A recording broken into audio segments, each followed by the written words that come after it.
One of the outstanding features of MUCMD 2011 was the fantastic combination of researchers and clinicians that were there to present. A good example of that is Curt Kennedy from Texas Children's Hospital. Let's let Dr. Kennedy introduce himself and tell us briefly about the kind of research that he's involved with right now. Hi, my name's Curt Kennedy. I'm an assistant professor of pediatrics at Texas Children's Hospital. I work as a clinician in the pediatric intensive care unit at Texas Children's, and my research interest is in basically predicting cardiac arrest using time series data and predictive modeling. We asked Dr. Kennedy what got him started with this kind of research.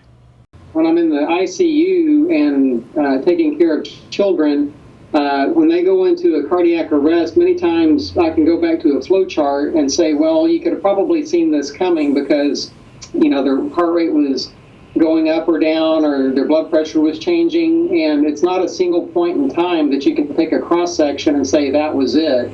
But you need to integrate that time series information leading up to it.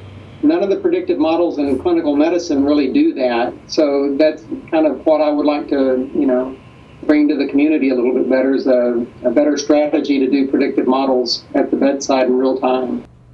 Dr. Kennedy gave us a brief explanation of the models that he's using and how he structures his research. The type of modeling that I do basically is supervised, predictive model generation, and my gold standard and reference was basically taking the point in time right before the cardiac arrest and using a regression algorithm, which is kind of how classic medical models have been built in the past. The variable that we're plotting here is actually kind of a combination of both saturation, heart rate, and blood pressure. When you think about what causes an arrest in a pediatric ICU, one of the causes that's most common is a state of progressive shock. So what I'm basically graphing here is the delivery side of the shock equation that says basically here's how much oxygen would be made available to the body based on their heart rate, blood pressure, hemoglobin, and oxygen saturation. As a clinician who's working in real life, real time with these life and death situations, Dr. Kennedy has some very good reasons why he's pursuing this particular area of research. Let's hear what he has to say about this. So the significance of that really is that when I'm in the ICU taking care of kids, if you know that it's coming, you can actually make interventions. You can give them fluid boluses, you can give them medications that are going to raise their blood pressure, you can do things that are going to avoid the arrest from happening. And based on what I just showed you with the graph there, it looks like there's a pretty reasonable chance that if you have the right model that's looking at the right variables in the right way, that you might actually get up to 10 or 15 minutes of lead time. Let's take a closer look at how Dr. Kennedy builds this data and then how he begins this process of analysis, how he's thinking about that. It's really quite fascinating. So far what I've done is I've taken an hour's worth of data, minute by minute, to build those graphs that I just showed you. And I've taken hour by hour for the 12 hours preceding the arrest.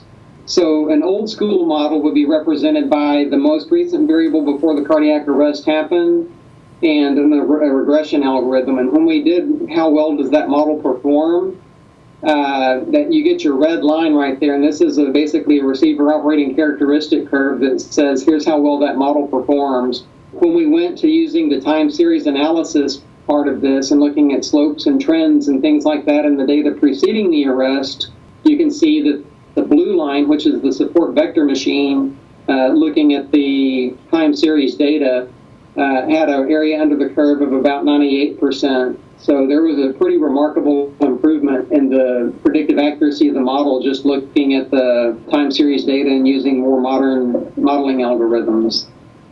Of course, Dr. Kennedy continues to think ahead. So the question is, well, what's next? Where does he want to take this research? And what are the next things that he's going to do to refine the process? Where I'm going to be moving with this next is to actually look at waveforms, which are taken at a sampling rate of 240 samples a second. And when you look at the waveforms, you can characterize those mathematically very similar to the way that you can measure just what the heart rate is. And you can do what's their beat-to-beat variability, you can do what's the width of their QRS complex, what's the, there's probably 10 or 15 different ways to analyze a waveform. Part of what I really liked about MUCMD was that the people that build those algorithms from the ground up were there, and I got to listen to them talk about, strengths and benefits of the various techniques that they're looking at. To get into a community like that I can, ask somebody that understands the modeling aspects of it, can understand how to clean data, how to, bring in data feeds in real time, and then, represent that in some kind of a user-friendly way to the bedside to say, look, here's a very simple user interface. It'll show you what your, current risk of having an arrest is. They had a very well-rounded team of individuals there that covered all of that ground.